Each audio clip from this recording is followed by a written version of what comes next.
영광의 칠산대교 신축공사 현장에서 다리 상판이 마치 시소처럼 한쪽으로 주저앉았습니다. 작업 중이던 근로자 6명이 다쳤습니다. 오늘 사고는 설계나 시공 과정의 부실 때문으로 보입니다. 관계 당국이 진상조사에 착수했습니다. 자동차 100만 대 생산기지 조성 사업이 정부의 예비 타당성 조사를 통과했습니다. 중요한 고비를 넘긴 가운데 투자 유치가 사업의 성패를 가를 것으로 보입니다. 담양의 메타프로방스 사업이 공무원 비리 사건으로 번지는 분위기입니다. 검찰이 담양군청을 압수수색했습니다. 여러분 안녕하십니까? 영광에서 공사 중인 철산대교의 교량 상판이 갑자기 기우는 사고가 났습니다. 이 사고로 현장 인부 6명이 크고 작은 부상을 입었습니다. 정용욱 기자입니다. 영광의 칠산대교 공사 현장. 상판 구조물이 바다 쪽으로 크게 기울어 있습니다. 오전 11시쯤 영광군 염산면과 무안군 해제면을 잇는 칠산대교 공사 현장에서 교각이 파손되며 교량 구조물이 바다 방향으로 쓰러졌습니다. 당시 현장 인부들은 바다 방향 상판 끝에서 거푸집을 지어 콘크리트를 타설하는 중이었습니다. 뭐지 우르륵 소리가 나서 밖에 나가봤어요. 그랬더니 다리가 넘어가고 있더라고요. 그래가지고 막 사람들이 뻘떡을 막 떨어지고. 이 사고로 현장에서 일하던 인부 46살 김모 씨가 다리가 기울며 쏟아져 내린 건설 자재 등에 깔려 중상을 입었습니다. 다른 외국인 근로자 4명 등 5명도 난간 등을 잡고 버티다 부상을 입었습니다. 위에서 불러온 거에 맞아가지고. 아니 저는 다 일을 하고 있었으니까 몰랐죠. 땅바닥만 보고 미장하고 있었으니까. 근데 갑자기 애들이 피해라고 보니까. 당시 현장에는 모두 10여 명의 근로자가 투입돼 있었던 것으로 알려졌습니다. 익산지방 국토관리청은 콘크리트 타설 중 교각의 고정장치가 파손되면서 상판이 기운 것으로 추정하고 있습니다. 한편 칠산대교는 1,400억여 원이 투입돼 오는 2019년 완공 예정인 평균 높이 10m, 길이 1,820m에 달입니다. MBC 뉴스 정용욱입니다. 공사 중인 다리가 마치 시소처럼 기우는 사고가 나면서 부실공사 의혹이 일고 있습니다. 익산지방국토관리청은 부실공사 여부를 조사하고 전면 감사에 착수할 예정입니다. 이계상 기자입니다. 상판 한쪽이 시소처럼 기울어버린 칠산대교 공사 현장. 공사는 60m 간격으로 교각 14개를 세우고 교각 양쪽으로 번갈아서 균형을 맞추며 다리를 이어가는 방식으로 진행되고 있었습니다. 교량이 기우는 사고가 났다는 건 교각이 상판을 지탱하지 못했거나 공사 과정에서 균형을 맞추지 못하는 등 설계상 시공상 부실 가능성이 있습니다. 발주처인 익산청은 전문가를 투입해서 사고조사위원회를 꾸리고 사고 수습과 원인 규명에 착수했습니다. 사고 수습본부를 구성을 했고 사고 조사를 위해서 전문가들로 구성된 조사위원회를 구성을 해서 조사를 한 후에 사고를 수습할 계획, 정리를 할 계획입니다.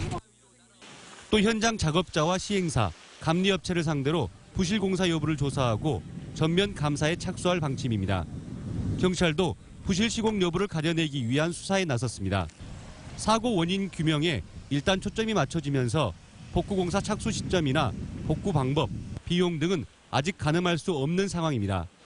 현재 기울어진 상판은 길이 100m, 무게 2,800여 톤 정도여서 들어올리기 위해서는 대형 해상 크레인이 동원돼야 하지만 수심 등의 문제로 투입이 어려울 전망입니다. 따라서 상판을 전면 해체하고 파손 부위를 보수하는 방법 등 모든 가능성이 논의되고 있으며 어떤 경우든 공사 일정 차질은 불가피할 전망입니다. MBC 뉴스 이계상입니다.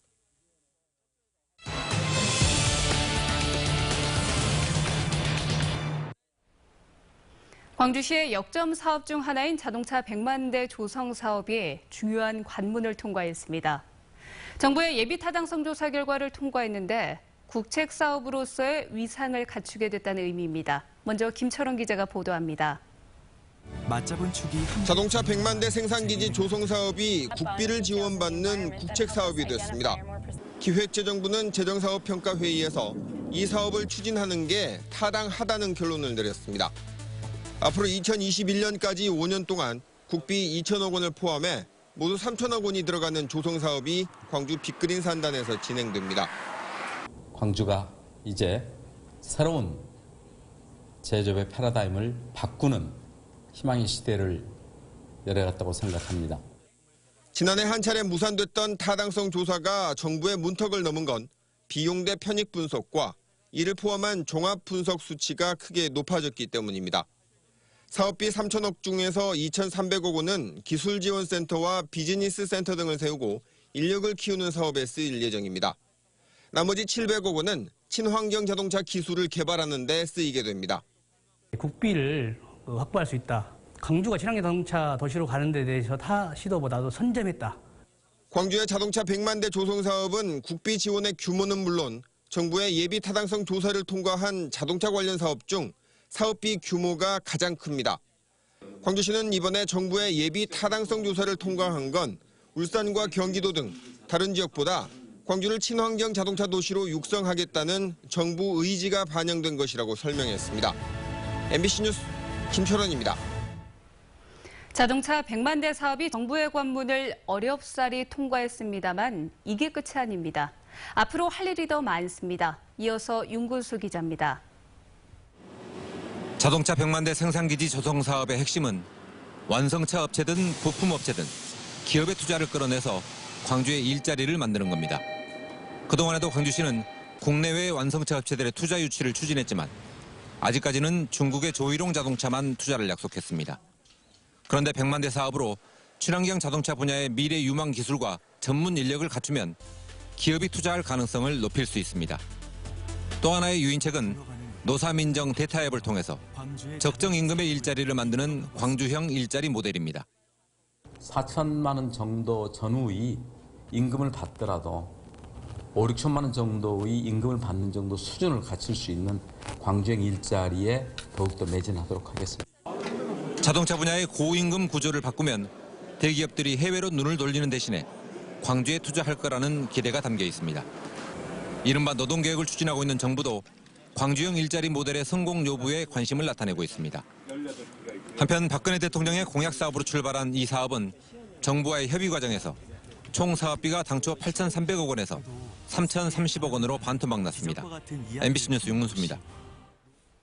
담양 메타프로방스 사업의 시행과 불법 대출 의혹을 조사 중인 검찰이 어제 담양군청을 압수수색했습니다. 이번 검찰 수사 결과에 따라 단순히 무리한 인허가뿐 아니라 공무원 비리로 번질 가능성도 있어 보입니다. 김인정 기자입니다.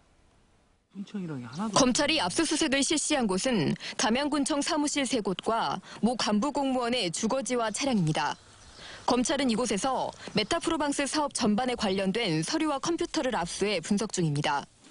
이번 압수수색은 지난 4월 검찰이 메타프로방스 시질 사업자 등 3명을 불법 대출 혐의로 구속 기소한 데 이어 사업 시행과 진행 전반을 들여다보며 이루어졌습니다. 당시 실질 사업자 김모 씨는 브로커를 통해 금융권 관계자에게 돈을 건네고 5억 7천만 원 선이던 대출 한도를 초과해 48억 원의 불법 대출을 받은 혐의였습니다. 검찰은 불법 대출은 물론 메타프로방스 사업 시행과 진행 전반에 간부 공무원들이 연루됐을 가능성을 확인하고 있는 것으로 알려졌습니다. 최근 지역 주민 2명이 담양군을 상대로 제기한 소송에서 광주고등법원은 공익사업 능력이 없는 사업자를 선정한 담양군의 사업 승인은 무효라고 판결한 바 있습니다. 현재 재판은 대법원 심리 중이고 담양군과 사업 시행자는 동일한 변호사를 소송 대리인으로 선임하며 발에 맞춘 행보를 보이고 있습니다. 인허가관청과 사업 시행자의 유착 등을 의심케 하는 여러 정황에 검찰 수사가 이어지며 말 많은 메타프로방스 사업이 토착 비리 사건으로 비화할 가능성도 제기되고 있습니다. MBC 뉴스 김인정입니다.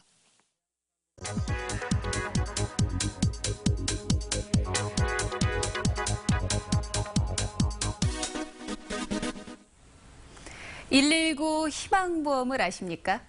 화재보험에 가입할 여력이 없는 저소득층을 대상으로요. 전남 소방본부가 주택 화재보험을 대신 들어주는 겁니다. 생활고 때문에 화재와 안전사고에 아무런 대비 없이 생활하는 기초생활수급자와 소년, 소녀가장 350세대를 대상으로 시행이 됩니다. 해당 주민들은 화재 시 주택이나 가재도구 등 소실 부분에 대해서 혜택을 받을 수가 있는데요. 건물 구조에 따라 3천만 원에서 최고 1억 7천만 원까지 보험금을 보장을 받습니다. 119 희망보험은 소방 공무원들이 자발적으로 내 성금으로 운영이 되는데요. 내년부터는 전라남도 예산을 확보해서 혜택을 받는 대상을 점차 확대할 방침이라고 합니다. 지난 4월과 5월에는 화재로 집을 잃은 저소득층 주민 2명이요. 전남 소방본부로부터 주택 2채를 지원받기도 했습니다. 119 소방대원들이 곁에 있다는 것 자체가 서민들의 희망보험입니다. 카드뉴스였습니다. 광주시의회가 후반기 의장단 선출을 위해 본회의를 열었지만 투표는 불발됐습니다. 광주시의회는 오늘 오전 본회의를 열었지만 참석 의원이 투표 의결 정족수에 미치지 못해 곧바로 정회했고 이후 이어진 국민의당과 더민주 양당의 원구성 협상에도 진전을 보지 못했습니다. 이에 따라 산회를 선포한 광주시의회는 다음 주 월요일에 다시 본회의를 연 뒤 협상을 계속하기로 했습니다. 교생 실습 서류를 조작해 물의를 일으킨 광주의 사립여고에서 학생 생활기록부를 조작했다는 의혹까지 나와 교육당국이 사실 확인에 나섰습니다. 광주시교육청은 특정 교사가 일부 학생들의 생활기록부를 이미 수정했다는 주장이 제기돼 학교 관계자들을 상대로 감사를 진행 중이라고 밝혔습니다. 그러나 관련자들의 의견이 엇갈려서 나이스 시스템 운영 상황과 생활기록부 수정 내역 등을 살펴보고 있습니다. 본격적인 한여름 더위가 시작된 듯합니다. 장마 전선이 물러난 이번 주말과 휴일에도 찌는 듯한 무더위가 이어질 전망입니다. 백단비 기상캐스터가 전해드립니다. 광주의 낮 최고 기온은 33도, 구름이 거친 하늘에서는 강렬한 햇볕이 쏟아져 내립니다. 어르신들은 더위를 피해 공원 벤치나 나무 그늘 아래로 모였습니다. 체온을 낮추기 위해 연신 부채질을 해보지만 무더위를 식히기엔 한계가 있습니다. 너무나 더워갖고 이거 참기가 조금 힘들어. 오늘 같은 더위에는 실외 활동을 하는 노약자들에게 온열 질환이 자주 발생하게 됩니다. 열사병과 열탈진, 열경련 등의 증세를 보이는 것인데요. 올해 들어 이미 광주에서 1명, 전남에서는 16명의 온열 질환 환자가 나타났습니다. 너무 더워요. 빨리 갔으면 쓰겠어. 아직도 2달 남았거든.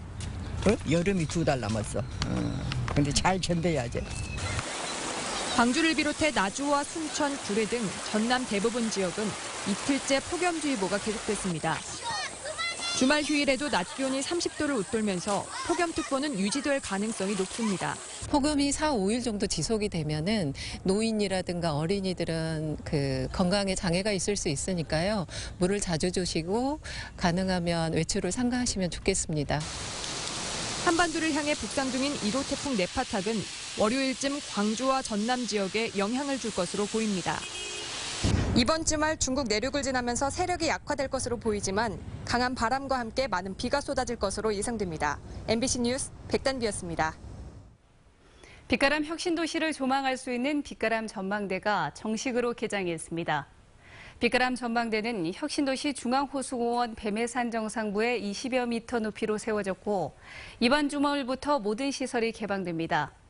전망대 개장 시간은 여름을 기준으로 오전 9시부터 저녁 10시까지고 전망타워를 오르내릴 수 있는 모노레일과 국내 최초의 96m짜리 돌 미끄럼틀 등을 이용할 수 있습니다.